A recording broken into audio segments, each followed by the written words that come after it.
I gave you my heart.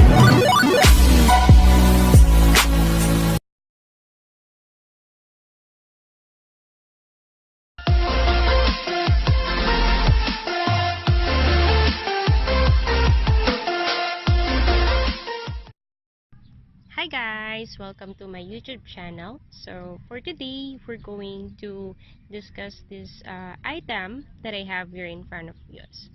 So this is what you call empty roller. So ito yung empty Dermaroller. Iba-ibang size niya. So this one is empty 1.0. Yan. And this is empty. Actually, this one is 1.5. So, for today, we're going to discuss the use of this Dermaroller. Sobrang, marami ding gumagamit nito. Sobrang napakagandang gamitin itong empty roller na to. Mabibili nyo siya sa Lazada or sa Shopee. But make sure you have to purchase yung not fake item kasi itong empty roller na to is needles, so kailangan maging careful tayo sa skin natin. So itong empty roller na to, actually bigay lang to sa akin itong pinakamagandang gamitin for skin, lalo na sa mga nagkaroon ng maraming pimples, nagkaroon ng mga scars sa face, yung maraming mga pula-pula, yung maraming bakat-bakat. So, ito yung mas magandang gamitin for skin. So, yan guys. Papakita ko sa inyo kung paano gamitin to. So, rub lang dito. Huwag masyadong lagyan ng pressure. Yan.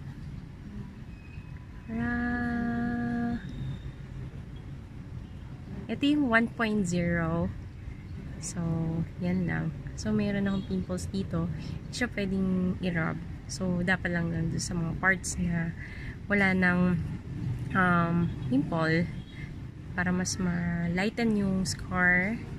Dati kaya, sobrang lalim ng mga scar ko. So, ito, mga 10 minutes, 10 to 15. Pero pag minsan, pag sobrang hapdi na, hindi ko na siya nira-rub. Kasi medyo mapi na. Masakit din siya.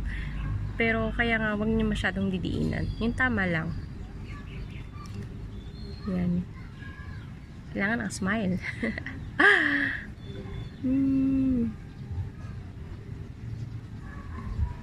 Sobrang gustong-gusto ko siyang ginagamit. Kasi, kahit hindi na ako gumamit ng kung ano-ano, ito lang.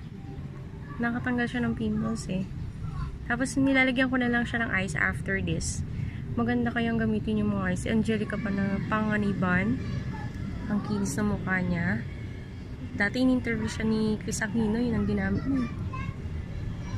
Yung ice. Yun lang daw ginagamit sa mukha niya. So yan. So yung tamang hawak lang. Kung masyadong madiin. Kasi pag dininan nyo, matutusok yung mga mukha niya. Sobrang dami kaya niyang ano na yan, yung needles yan.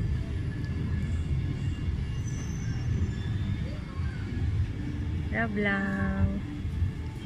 So yun lang guys, ganito lang siya kung paano gamitin sa noo din. Pero minsan hindi ko na siya ginagamit sa noo. Sasaktan kasi ko. Yun lang. Thank you for watching my video. Gano'n na siya kung paano gamitin. And then after this, mag-wash tayo ng face. Kailangan lagyan nyo siya ng alcohol. Hugasan nyo siya ng warm water. And then, lagyan nyo siya ng ice yung pinaka-face nyo. So, maglalagay ako siya ng ice after this. I'll take a bath na rin. Thank you for watching. Bye-bye!